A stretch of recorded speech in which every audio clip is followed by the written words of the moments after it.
Hello students, welcome to the channel all about science. आज हम class ninth का chapter first शुरू कर रहे हैं, that is matter in our surroundings. ये पार्ट 1 रहेगा। इसके आगे आने वाले पार्ट्स में ये चैप्टर कंप्लीट करवा दिया जाएगा। इसी तरीके से पूरी क्लास नाइन्थ जो साइंस है वो हम कंप्लीट करेंगे। तो सबसे पहले देखते हैं जो हमारे चैप्टर का नाम है, मैटर इन आवर सराउंडिंग्स। इसके अंदर मैटर होता क्या है, तो एक बेसिक डेफिनेशन है कि मैटर क्या होता है। कोई भी वो चीज़ जो स्पेस ऑक्यूपाई करती है और उसके पास कुछ ना कुछ मास भी है। ठीक है, तो मैटर क्या हो गया? Anything which occupies space and has some mass, उसको हम कंसिडर करेंगे एज मैटर। जैसे एग्जांपल दे सकते हैं हम, आप हो गई, मैं, ये जो हमारा ब्लैक बोर्ड हम कह सकते हैं, वाइट बोर्ड कह सकते हैं, डस्टर हो गया, चेयर कह सकते हैं हम, पेन जो हम यूज़ करते हैं, रिवर या फिर एयर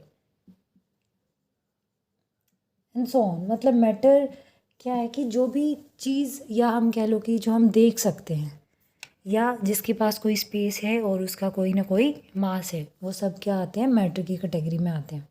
अब यहाँ पे जैसे हम एक्सप्लेन करें कि एयर जो है वो स्पेस, कितना स्पेस लेती है हमें नहीं पता, उसका मास क्या है हमें नहीं पता, लेकिन हम कंसिडर करते हैं किसके अंदर? मास के अंदर। तो हम अगर प्रूव करना चाहें कि एयर को कैसे प्रूव करेंगे कि एयर इज़ अ मैटर, तो इसके लिए, इसको प्रूव करने के लिए हम क्या करेंगे, एक एक्सपेरिमेंट दिखाती हूँ मैं आपको। मतलब आप घर पे उसको ट्राई कर सकते हैं। हमने क्या लेना है, इस तरीके से एक, जैसे एक तराजू होता है उस तरीके से हमने क्या करना है, एक स्टिक लेनी है। ठीक है, इसके अंदर क्या करना है, अपने दो बलून्स को, ठीक है, दो बलून्स को फुला के क्या कर देना है, उसमें स्टिक कर देना, हैंग कर देना है इस तरीके से। ठीक है, इनके अंदर एयर चली जाएगी हम जब हम इनको फुलाएंगे। ठीक है, तो क्या करना है, this is balloon 1 and this is 2। अब जब हम इनको इस तरीके से हैंग कर देंगे स्टिक के साथ या किसी किसी भी चीज़ के साथ, जैसे आपको ठीक लगे, तो हमने क्या करना है, किसी भी एक बलून के अंदर हमने इसको प्रिक कर देना है। मतलब किसी भी नुकीली चीज़ से, किसी पिन से हमने क्या कर देना है, इसमें एक छोटा सा छेद कर देना है। तो रिजल्टेंट क्या होगा इसके बाद? ऑब्वियस सी बात है, इसमें अगर छेद हो जाता है तो इसकी क्या होगी, एयर जो होगी वो बाहर निकल जाएगी। बाहर निकलने की वजह से ये जो नेक्स्ट कंडीशन होगी कुछ टाइम बाद,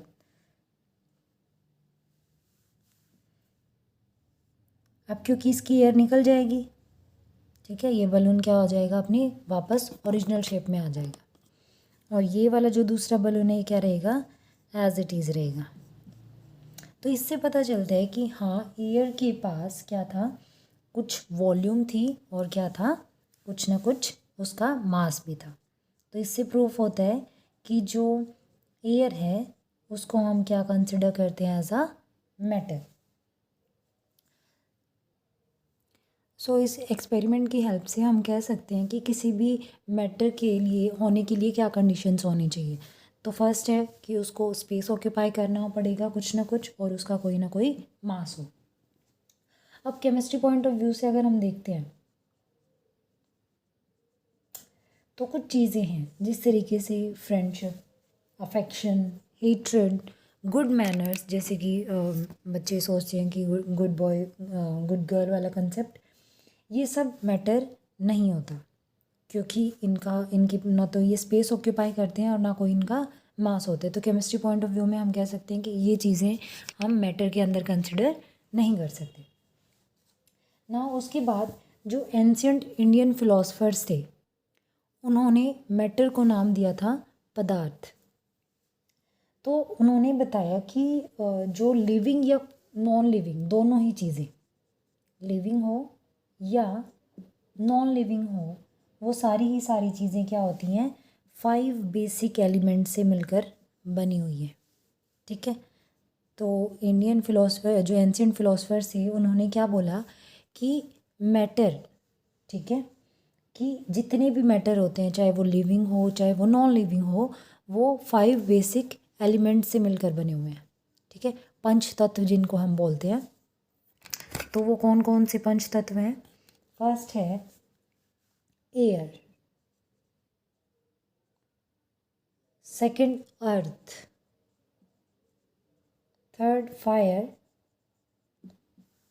fourth is sky and last water. तो ये 5 वो बेसिक एलिमेंट्स हैं जिनसे मिलके सभी के सभी लिविंग या नॉन लिविंग मैटर जो है वो बना हुआ है। तो वो तो बात हुई according to in ancient Indian philosophers की। अब मॉडर्न साइंटिस्ट क्या कहते हैं मैटर के बारे में वो देखते हैं। सो मॉडर्न साइंटिस्ट के अकॉर्डिंग मैटर को हम 2 पार्ट्स में क्लासीफाई कर सकते हैं।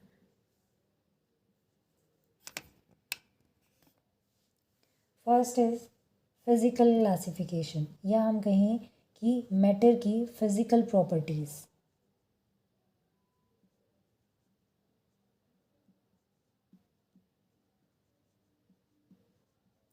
Second is chemical classification.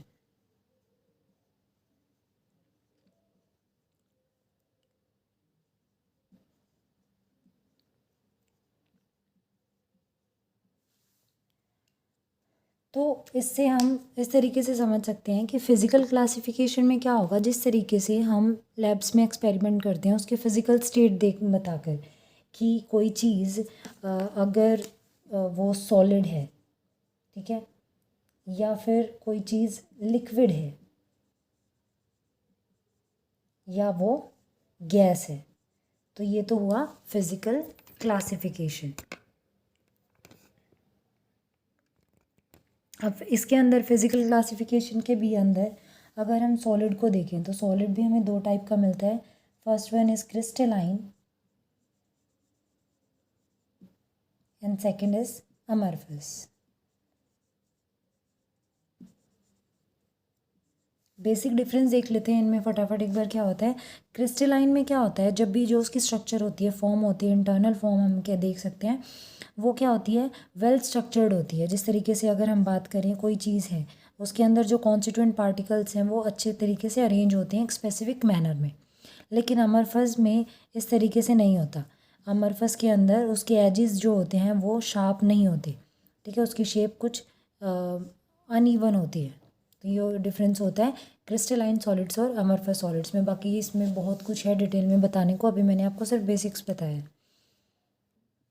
अब बात करते हैं केमिकल क्लासिफिकेशन की। इसको हम फर्दर 2 पार्ट्स में डिवाइड कर सकते हैं।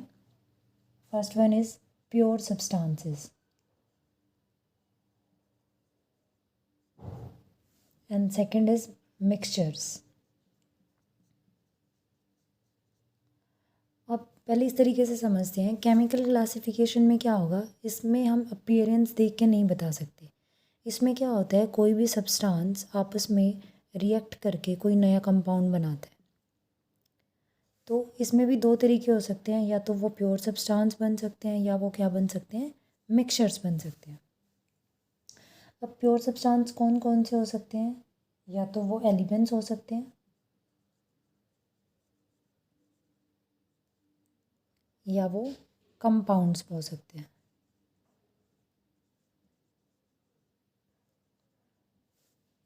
एलिमेंट्स तो वो प्योर फॉर्म जिसको हम फर्दर डिवाइड नहीं कर सकते, जैसे हम पीरियोडिक टेबल में एलिमेंट्स पढ़ते हैं उसी तरीके से। तो एलिमेंट्स में जैसे हम मेटल्स के बारे में पढ़ते हैं, नॉन मेटल्स के बारे में पढ़ते हैं, तो ये सारे के सारे क्या आते हैं प्योर सब्सटेंसेस के अंडर। जैसे कोई भी एग्जांपल ले लेते हैं हम, कार्बन, नाइट्रोजन, फ्लोरीन, ठीक है, एट्सेट्रा, ऑक्सीजन हो गया।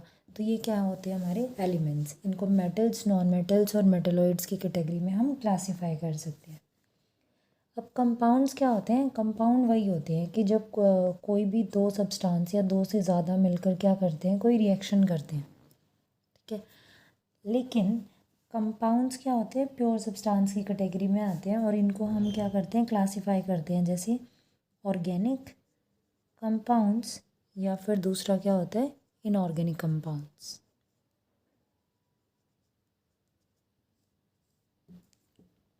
तो ये तो थे प्योर सब्सटेंसेस। अब बात करते हैं मिक्सचर्स के बारे में। मिक्सचर्स को भी हम दो टाइप में क्लासीफाई कर सकते हैं। एक होते हैं होमोजेनस मिक्सचर्स,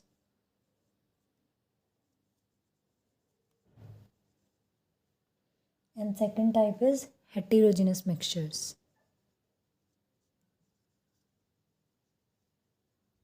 तो अभी मैं थोड़ा सा बता देती हूँ कि होमोजेनस और हेटेरोजेनस मिक्सचर्स में क्या डिफरेंस होते हैं। सबसे कॉमन एग्जांपल बताऊँगी जो जिससे आप सब समझ सकते हैं। अभी हमने देखो हमने क्या लिया, एक ग्लास में हम वाटर ले लेते हैं, ठीक है। ऊपर से मैंने इसके अंदर क्या किया, सॉल्ट ऐड कर दिया, ठीक है। वाटर के अंदर मैंने क्या किया, सॉल्ट ऐड कर दिया। फिर हम क्या करेंगे, इसको स्टिर करेंगे।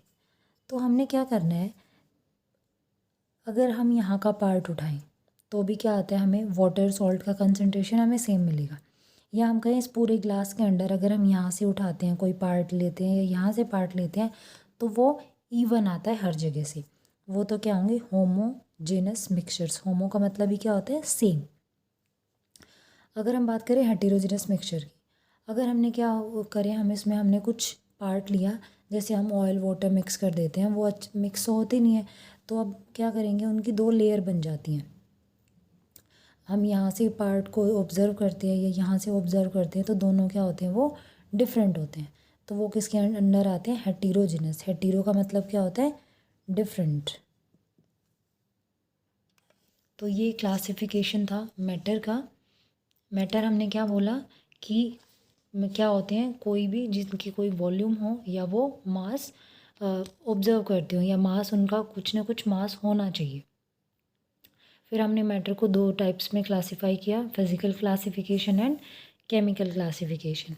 फिजिकल क्लासिफिकेशन अपीयरेंस देख के हम बता सकते हैं कि हाँ ये सॉलिड है, ये लिक्विड है या गैस है। केमिकल क्लासिफिकेशन में फिर हम क्या कर देंगे, फर्दर उसको दो टाइप्स में क्लासीफाई कर देंगे। First one is pure substances and second is mixtures. Pure substances में वो जो सिर्फ एक तरीके के पार्टिकल से मिलकर बनते हैं, ठीक है। अब मैटर भी क्या है, बहुत ही छोटे छोटे पार्टिकल से मिलकर बना है, ठीक है। और इन्हीं पार्टिकल्स को हम क्या बोलते हैं, एटम्स या मॉलिक्यूल्स, या फिर हम क्या बोलेंगे उनको, आयंस बोलते हैं, ठीक है। तो जो एक तरीके के एलिमेंट से मिलकर बना हुआ है, पार्टिकल से मिलकर बना हुआ है, सॉरी, उनको क्या बोलेंगे हम, प्योर सब्सटेंस बोलेंगे। जो डिफरेंट डिफरेंट पार्टिकल से मिलकर बनता है उनको क्या बोलेंगे हम, मिक्सचर्स बोलेंगे। प्योर सब्सटेंसेस में भी दो टाइप आते हैं, एलिमेंट्स एंड कंपाउंड्स, और मिक्सचर्स भी होमोजेनस और हेटेरोजेनस मिलकर बनाते हैं, ठीक है। तो अब अभी आगे हम इसको और फर्दर क्लासीफाई करेंगे, इसको मैं अच्छे से समझाऊंगी इस वाले पार्ट को। ये तो आई होप क्लियर हो गया होगा। होमोजेनस और हेटेरोजेनस के मैं एग्जांपल्स भी बताऊंगी आपको, वो नेक्स्ट पार्ट में, ठीक है। Thank you so much.